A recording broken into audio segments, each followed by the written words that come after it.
Welcome back to Sweetwater.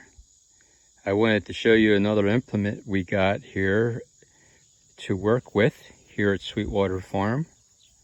Well, I've been searching for a walking plow for some time, and I came upon an advertisement here in our local newspaper of a gentleman just about 20 minutes north of me here in Upper Bucks County, Pennsylvania.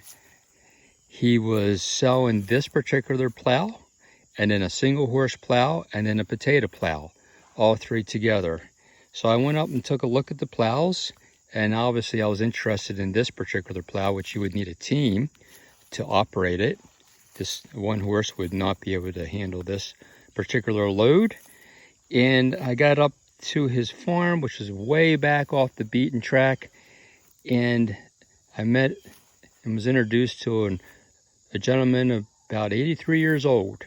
And he was the grandson to the farmer who originally used this at the very farm that he is living on.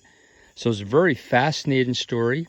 He told me some of the back story of it, of his grandfather purchasing the property up there, Upper Bucks County, and then farming it with a team, and then the other farm responsibilities and things that he produced there. I would say back in the 20s, 1920, I got to say 19 now. I mean, you're looking at 100 years ago that this particular plow has been manufactured earlier than that, of course, and that gentleman used it to operate his farm and grow his crop. Obviously, you would need a team for this particular plow, and the team would be hooked up right here to one of these holes, depending on where you would need your measurement at.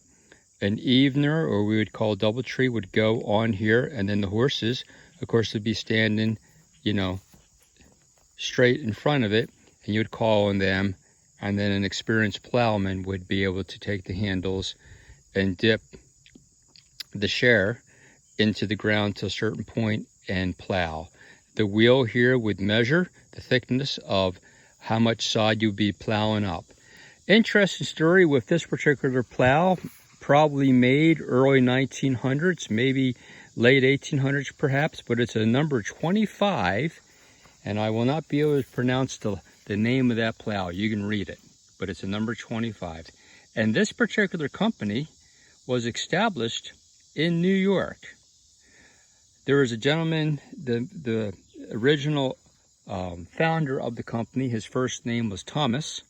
And of course, that's his last name right there, W-I-A-R-D, that's his last name.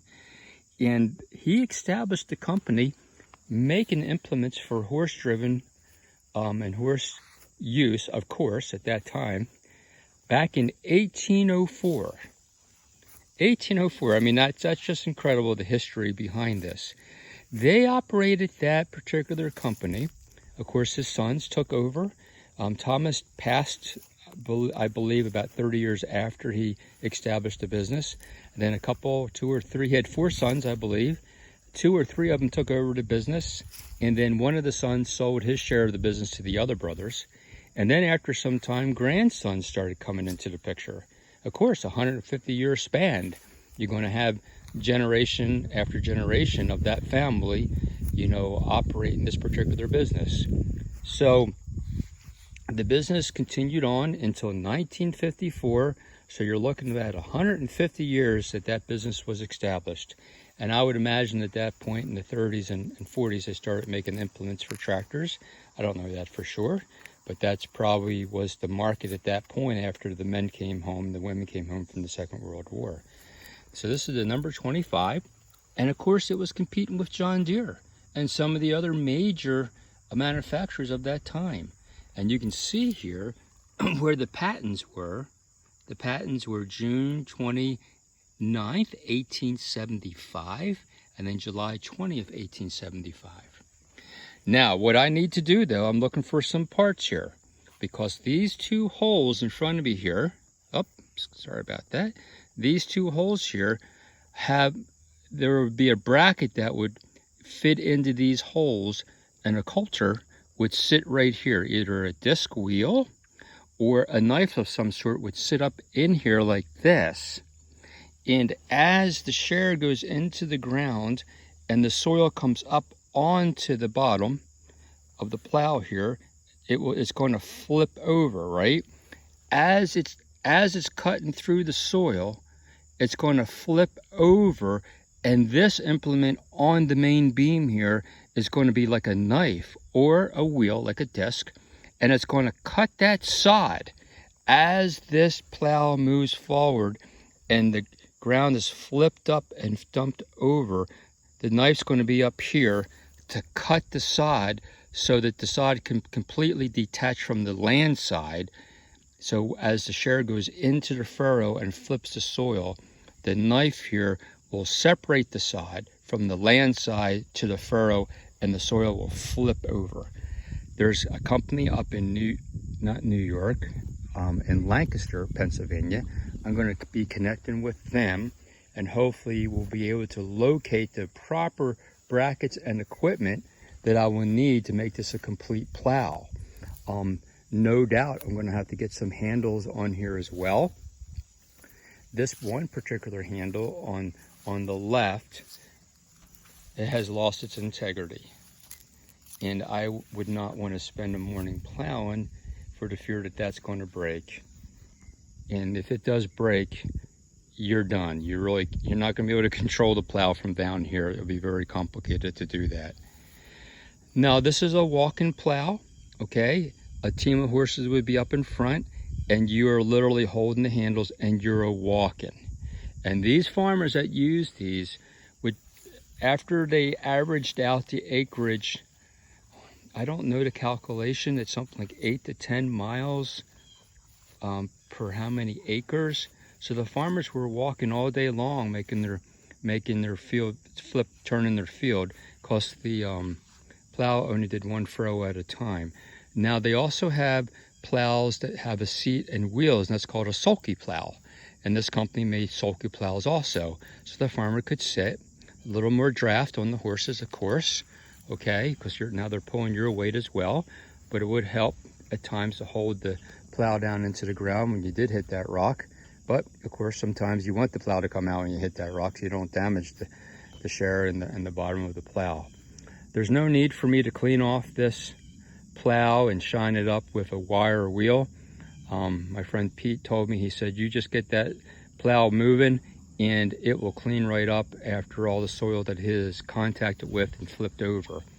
I do have an agenda for this plow. They have a plow days over here across the river in the state of New Jersey. How Living History Farm has plow days on Labor Day weekend, and I will take my team there along, hopefully, with this plow after it's rebuilt to a point that it's operational, and I'll take my team there. I'm not going to compete with the plow match. What I do with my team in this plow, hopefully it's there, is I will be plowing for those in the general public. There will probably be about 6 to 10 guys there with their teams competing against each other to see who has the best, straightest furrows and who flips over the soil properly and the grass showing and the dead furrow and all that's complicated, but they'll be competing. But I won't be competing. I'll just simply be using my team to pull this plow, and the general public who comes and watches the plow match will be able to get their hands on these handles with an instructor beside them and be able to make a couple furrows themselves, and they will be able to be awarded ribbons and such depending on what place they come into. So I'm excited about this. Hopefully we'll get this up and running in the near future for Labor Day weekend for the plow match. Hopefully I'll be successful in getting the parts that I need for it. And we will put this equipment of antiquity, which was used over 100, 120 years ago, we will put this back in service. And that in itself is the coolest thing. Buying equipment, rehabbing it, being able to use it again, decades and decades later. And real quick, simply, I'm going to have to take these nuts off, this bolt and that bolt, and get new bolts in there so that I would be able to make my proper adjustments when I'm in the field. And that, all the pressure is going to be applied here, so I want to make sure I get a new bolt in there so nothing breaks as we are in the function and as we functionally used, or the plow is being properly used, and we don't want any breakdowns with it. Okay, well, until next time at Sweetwater, you have a wonderful day. We'll see you again.